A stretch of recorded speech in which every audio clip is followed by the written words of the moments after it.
as quickly as I can is some foundational work, some new technology that we brought to Microsoft as part of an acquisition almost exactly a year ago.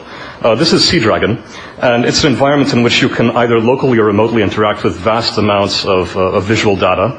We're looking at many gigabytes of digital photos here, and kind of seamlessly and continuously zooming and panning through the thing, rearranging it any way we want.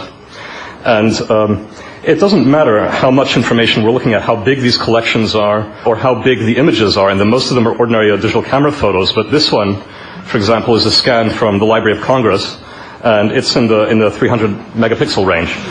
It doesn't make any difference, because the only thing that ought to limit the performance of a system like this one is the number of pixels on your screen at any given moment. It's also a very flexible architecture.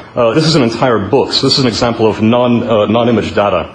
This is Bleak House by Dickens. Every column is a chapter, and to prove to you that it's really text and not an image, we can do something like so, to really show that this is a real representation of the text. It's not a picture. Maybe this is a kind of artificial way to read an e-book. I wouldn't recommend it. This is a more realistic case. This is an issue of The Guardian.